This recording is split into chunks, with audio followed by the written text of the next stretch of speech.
முதல்ல தூத்துக்குடிக்கு வந்ததில் எனக்கு மகிழ்ச்சி. தூத்துக்குடியை பொறுத்த மட்டில் தென் பகுதி எப்போவுமே வளர்ச்சி அடைய வேண்டும் என்பதில் நாம் மிகுந்த முக்கிய அக்கறை காட்டுவதுண்டு. அதனால் புதிய அரசு அதில் அதிக அக்கறை காட்ட வேண்டும் என்று நாம் நினைக்கிறோம். ஏன்னா புதியவர்கள் இந்த இடங்களை பற்றியும் அரசியலை பற்றியும் தெரிந்திருக்கிறார்களா என்று எனக்கு தெரியவில்லை. ஏன்னா துறைமுக நகரத்தில் கால் வைக்கும் பொழுதே புதிதாக தேர்ந்தெடுக்கப்பட்ட இந்த பகுதியின் எம்எல்ஏ அமைச்சர் ஸ்ரீநாத் துறைமுக நகரமாக இதை மாற்றுவோம் என்று சொல்லியிருக்கிறார்.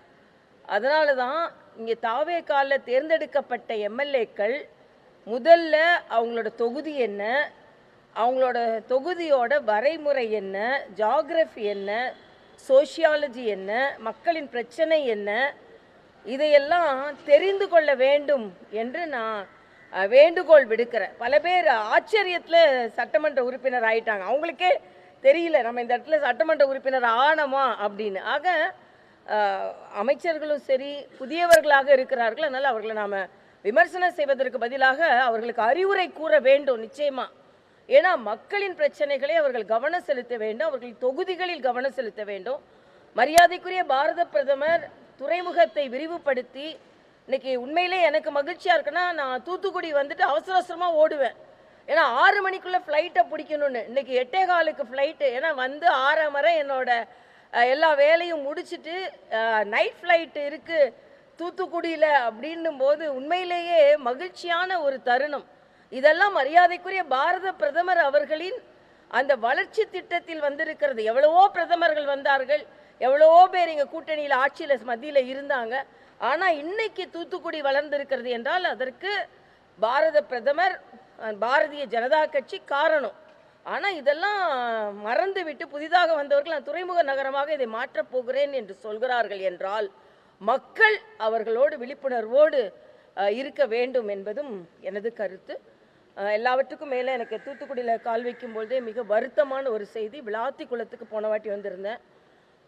ஒரு 10 வயது அந்த +2 மாணவி படிப்பது இடையில கழிப்பிடம் செல்லும் பொழுது அந்த பெண் பாலியல் பலாத்காரம் செய்து கொல்லப்பட்டால் அவளுக்கு தீர்ப்பு இன்று வர இருக்கிறது. என்னை பொறுத்த மட்டில் பெண் குழந்தைகளை கசக்கி எரியும் மிருகங்களுக்கு வாழ்வதற்கு தகுதியே கிடையாது என்பதுதான். என்னை கேட்டால் அப்படிப்பட்டவங்களெல்லாம் தூக்கில் போடணும், இல்லை என்கவுண்டர் பண்ணணும். இதில் என்ன மனிதாபிமானம் இருக்குன்னு எனக்கு தெரியல. தெலுங்கானாவில் இதே மாதிரி ஒரு நிகழ்வு நடக்கும்போது என்கவுண்டர் நடந்தது, அதுக்கப்புறம் அது வழக்கு நடந்தது, அதெல்லாம் வேற விஷயம். ஏன் இதை சொல்கிறேன்னா, ஏன்னா இன்னைக்கு தூத்துக்குடியில் விளாத்திக்குளம் ஒரு ஃபுல் ஸ்டாப்பாக இருக்குன்னு பார்த்தா கோவை இன்னைக்கு மறுபடியும் இந்த ஆட்சியிலையும் 10 வயது குழந்தை. எல்லாத்துக்கும் மேலே ரொம்ப பயமாக இருக்குது. திருப்பி விழுப்புரம் பக்கத்தில் இன்னொரு 11 வயது குழந்தை. ஆக இது தொடர்கதையாகி கொண்டே இருக்கிறது என்பது எனக்கு மிகுந்த கவலை அளிக்கக்கூடியதாக இருக்கிறது.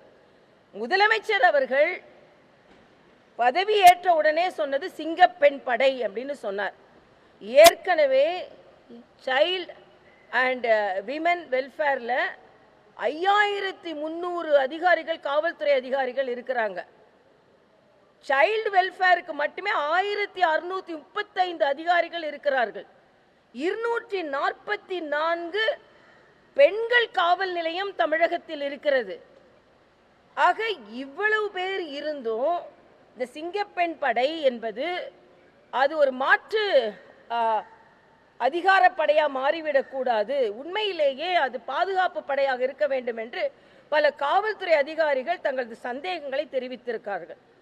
ஆக அதே மாதிரி இப்போ இந்த சிங்கப்பெண் படை எந்த அளவிற்கு பெண்களை பாதுகாக்கிறது, அதற்கு என்ன ஒரு ஆங்கில பத்திரிகை என்ன சொல்லியிருந்ததுன்னா, சிங்கப்பெண் படை வித்தவுட் டீத், பல்லு இல்லாத ஒரு அமைப்பாக அது இருக்கிறது என்று சொல்லியிருந்தார்கள். ஆக இதையெல்லாம் முதலமைச்சர் தனி கவனம் செலுத்த வேண்டும். இன்னொன்று, முதலமைச்சர் சொல்லும்பொழுது சிறுபான்மையினருக்கு பாதுகாப்பாக இருப்போம். எல்லா முதலமைச்சரும் இதையே சொன்னீங்கன்னா உங்களுக்கு வாக்களித்த பெரும்பான்மை மக்களின் அந்த ஆதங்கங்களை யார் தீர்ப்பது என்பதையும் புரிந்து கொள்ள வேண்டும். அதனால் இன்னைக்கு புதிய அமைச்சர்கள் எல்லாத்திற்கும் மேலாக ஒரு பெண் பரிதவித்து கொல்லப்பட்டதை சொல்லுகின்ற ஒரு காவல்துறை அதிகாரி சிரித்து கொண்டிருக்கிறார், ஒரு அமைச்சர் சிரித்து கொண்டிருக்கிறார். இவர்கள் என்ன உணர்வோடு இருக்கிறார்கள் என்று எனக்கு தெரியவில்லை. அதனால் அரசாங்கம், புதிய அரசாங்கம் இன்னும் அதிக விழிப்புணர்வோடு, அதிக எச்சரிக்கை உணர்வோடு, மக்களுக்கு அதிக பாதுகாப்பு உணர்வோடு இந்த அரசாங்கம் நடைபெற வேண்டும். என் மாணிக் தாக்கூருக்கு எனது வன்மையான கண்டனத்தை நான் தெரிவித்துக் கொள்கிறேன். உங்களுக்கு பதவி ஆசை, அதனால உடனே நீங்க ஓடி போய் ஒட்டிக்கிட்டீங்க பதவியில என்பதை நீங்கள் ஒப்புக்கொள்ளுங்கள். பின்வாசல் வழியாக நீங்க காங்கிரஸ் தனியா நின்று நீங்க அமைச்சர் ஆவதற்கு இந்த உலகம் இருக்கிற வரைக்கும் வாய்ப்பே கிடையாது. நீங்க திமுக தோல்ல ஏறி, மற்ற கட்சியோட தோல்ல ஏறி நீங்க வெற்றி பெற்று விட்டு இன்னைக்கு அதிமுகவும் திமுகவும் இணைஞ்சு பதவிக்கு வர பாஜக முயற்சி செய்தது என்று சொல்வதை நான் வன்மையாக கண்டிக்கிறேன். உங்களுக்கு ஆசைனா போயிட்டு போங்க. நான் எதை இன்னும் தீவிரமாக கண்டிக்கிறேன் என்றால், இன்று இந்த ஆட்சியை பற்றி பேசும் மாணிக் தாக்கூரின் தலைவர் ராகுல் காந்தி அவர்கள் சிறுபான்மை கூட்டத்தில், கட்சியின் கூட்டத்தில் பேசும்போது என்ன சொல்லியிருக்கிறார் என்றால், பாஜக அரசு ஒரு வருஷத்துல கவிழும் என்று. நீங்க கனவு காண வேண்டாம். இன்னும் பல ஆண்டுகள் மாத்திரமல்ல, மறுபடியும் மோடி அவர்கள் தான் தேர்ந்தெடுக்கப்படுவார்கள்.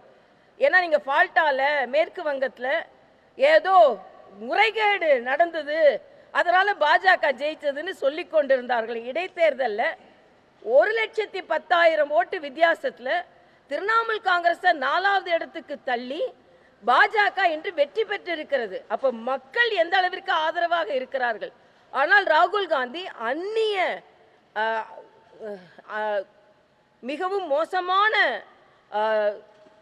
இயக்கங்களோடு தொடர்பு கொண்டு இன்று இந்தியாவை நிலைகுலைய வைப்பதற்கான முயற்சி செய்து கொண்டிருக்கிறார் என்று பியூஷ் கோயல் அவர்கள் பேசியிருக்கிறார்கள். ஆக அந்நிய இயக்கங்களோடு கைகோர்த்து கொண்டு இந்த நமது மத்திய அரசை நிலைகுலைய செய்ய வேண்டும் என்று மறைமுகமாக இயங்கிக் கொண்டிருக்கும் ராகுல் காந்தி கட்சியை சார்ந்தவர்கள் இங்கே உள்ள ஆட்சி, அதற்கு பாரதிய ஜனதா கட்சி நிலைகுலைவதற்கு ஏற்பாடு செய்தது என்று சொல்வதை எல்லாம் நிறுத்திக் கொள்ள வேண்டும் என்பது எனது கருத்து.